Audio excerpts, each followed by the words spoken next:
Vous animez donc la chronique environnement.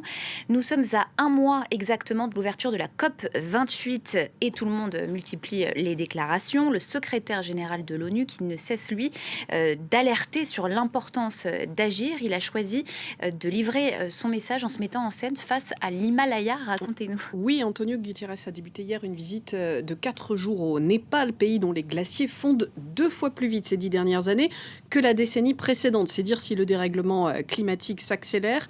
Les glaciers alimentent 10 des fleuves les plus importants de la planète. C'est donc une ressource en eau douce qu'on est en train de perdre. Écoutez le message du secrétaire général de l'ONU. Les glaciers sont des réservoirs glacés.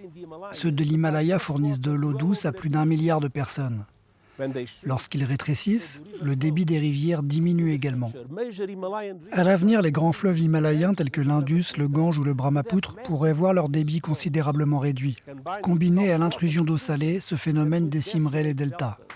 Je suis ici aujourd'hui pour crier depuis le toit du monde « Arrêtez la folie ». Les glaciers reculent, mais nous ne pouvons pas. Nous devons mettre fin à l'ère des combustibles fossiles.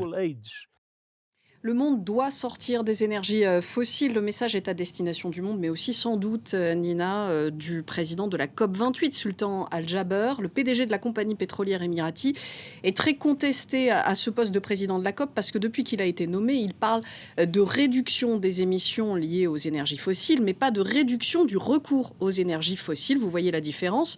Le souci, c'est que ce faisant, il laisse donc la porte ouverte à toutes les solutions de captation carbone, autres solutions technologiques qui ne sont pas efficaces et qui ne nous permettront pas d'éviter un dérèglement climatique dramatique. Ce matin, Sultan Al-Jaber a appelé les pays à négocier pour trouver un consensus sur la question des énergies fossiles et des énergies renouvelables. Un mot justement de ces dernières, l'Agence internationale pour les énergies renouvelables a estimé ce lundi qu'il faudrait tripler d'ici 2030 les capacités mondiales de production d'énergie renouvelable pour répondre à la demande des pays en voie de développement sans alourdir nos émissions de gaz à effet de serre. Le dérèglement climatique qui se fait sentir aussi au Maroc. Audrey, vous nous emmenez d'ailleurs dans le royaume, le Maroc, où il y a près de 2 mois, je le rappelle, on en a beaucoup parlé sur notre antenne, un terrible séisme faisait près de 3000 morts et depuis, les habitants de la région de Alaouz notamment ont constaté un phénomène assez étrange. Oui, la région montagneuse qui a été touchée vit de l'agriculture et de l'élevage.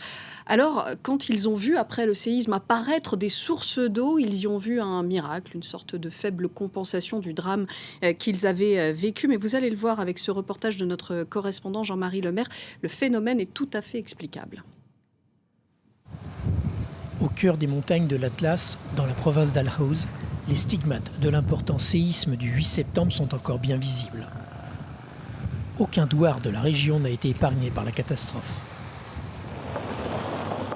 Alors que le flot incessant des aides emprunte les pistes et les petites routes montagneuses, les habitants ont découvert avec stupéfaction une arrivée accrue des eaux à travers les roches, ou parfois même de nouvelles sources après le tremblement de terre. Depuis le mois d'avril jusqu'à septembre, il n'y avait rien. L'Oued était à sec. Lorsque le séisme a eu lieu, l'eau est sortie des montagnes, sans qu'il n'y ait ni de pluie ni de neige. On remercie Dieu. Le ministère de l'Équipement a recensé 45 sources taries par la sécheresse de ces dernières années et dont le débit a augmenté depuis le séisme. Cette eau va beaucoup aider la population locale, parce qu'avant il n'y avait pas beaucoup d'eau dans les sources. Après le séisme, l'eau est sortie et les gens n'en manquent plus aujourd'hui. À la faculté des sciences de Marrakech, le chercheur Hassan Bou apporte une explication rationnelle à ce phénomène de géologie structurale. Donc c'est tout simplement des poches d'eau en intersection avec des fractures. Le séisme a fermé certaines et il a ouvert d'autres, ce qui va faire disparaître des sources ou bien diminuer leur débit ou faire apparaître de nouvelles sources ou tout simplement raviver ou bien augmenter le débit des sources existantes. Ça donne des débits parfois importants, mais ça n'ajoute pas de l'eau. Ce phénomène sera certainement bénéfique, mais au détriment de certaines zones qui verront le débit des sources diminuer. Probablement que des secousses qui arriveront par la suite, c'est-à-dire ils vont rééquilibrer la situation, peut-être ils vont remettre les choses à l'état initial. Personne ne peut savoir si les choses sont éphémères ou si ça va durer dans le temps. Voilà pour ce reportage au Maroc. Merci beaucoup à vous, Merci. Audrey Racine, pour la chronique environnement. Une chronique à retrouver, j'imagine, aussi sur Internet. Sur Internet, sur les réseaux sociaux. Merci à vous. C'est la fin de